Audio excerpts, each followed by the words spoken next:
ప్రజాయుద్ధ నౌక గద్దర్ ఒక ఐకాన్.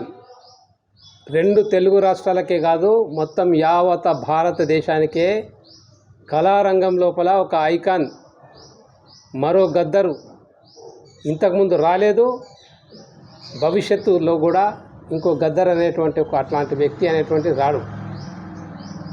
ఆయనకు ఏ ప్రభుత్వం నుంచి కూడా ఏ రకమైనటువంటి అవార్డులు అనేటువంటిది అవసరం లేదు.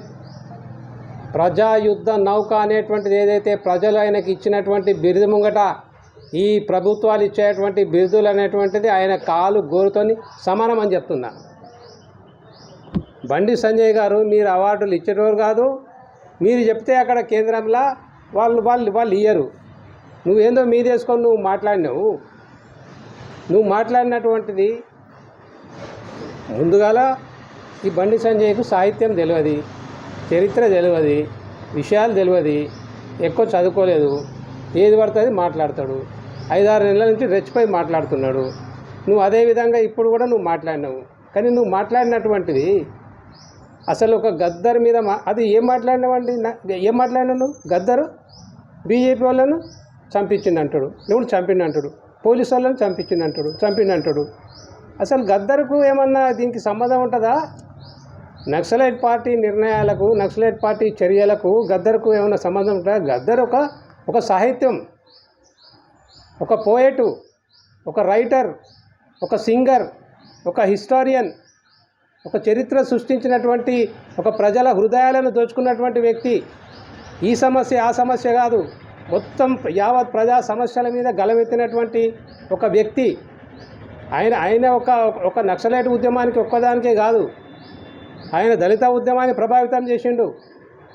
తెలంగాణ ఉద్యమాన్ని మొత్తం అసలు ఇవాళ తెలంగాణలో ఉన్నటువంటి 4 కోట్ల మంది ప్రజలు ఎగిరి లేచిర్రు అంటే పొడుస్తున్న పొద్దు మీద నడుస్తున్న కాలమా అని చెప్పి ఆయన పాటతో లేచిర్రు. ఆయన పాటతో తెలంగాణ వచ్చింది.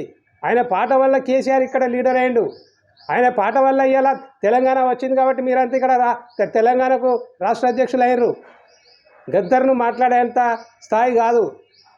నువ్వు ఎంపీ అయినావు, మంత్రి అయినావు, నువ్వు స్థాయి పెంచుకుంటలేవు. ఇప్పటికి కూడా నువ్వు గదే స్థాయిలో ఉంటున్నావు, కార్పొరేటర్ స్థాయిలోనే ఉన్నావు నువ్వు. ఇవాళ నేను ఛాలెంజ్ చేసి చెప్తున్నా బండి సంజయ్ గారికి, ఓటింగ్ పెడదాం ఉమ్మడి తెలుగు రాష్ట్రాల లోపల గద్దర్ వర్సెస్ నరేంద్ర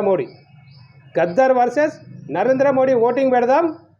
గద్దర్ ప్రజల లోపల ఎంతున్నాడు అనేటువంటిది నీకు తెలుస్తుంది. నువ్వు చేసినటువంటి వ్యాఖ్యలను వెంటనే వాపసు తీసుకో. నేను ఛాలెంజ్ చేసి చెప్తున్నా. నువ్వు బీజేపీ మయం చేస్తావు, నువ్వు కరీంనగర్ కార్పొరేషన్ను నేను ఛాలెంజ్ చేసి చెప్తున్నా. నువ్వు నిన్న ఈ మాటలు మాట్లాడేందుకు చెప్తున్నా. 10 సీట్లు దాటని కరీంనగర్లో అని చెప్తున్నా. కరీంనగర్లో 10 సీట్లు దాటద్దని చెప్తున్నా. వచ్చే పార్లమెంట్ ఎన్నికల్లో నీకు రాజకీయ ప్రభావం చూపిస్తామని చెప్తున్నా కరీంనగర్ లోపల.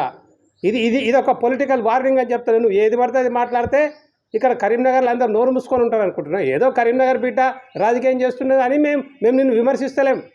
కానీ నువ్వు ఏ సబ్జెక్టు పడుతుంది, దేన్ని పడితే దాన్ని, ఎవరిని పడితే వారు నువ్వు విమర్శిస్తా, ఏది పడితే అది మాట్లాడతానంటే ఇది ఇక్కడ క్లోజ్ అని చెప్తున్నా. బండి సంజయ్ మాటలు ఇక్కడ క్లోజ్ కావాలి. క్లోజ్ కాకపోతే కరీంనగర్ నుంచే ఆయన మాటలను క్లోజ్ చేస్తామని చెప్తున్నా.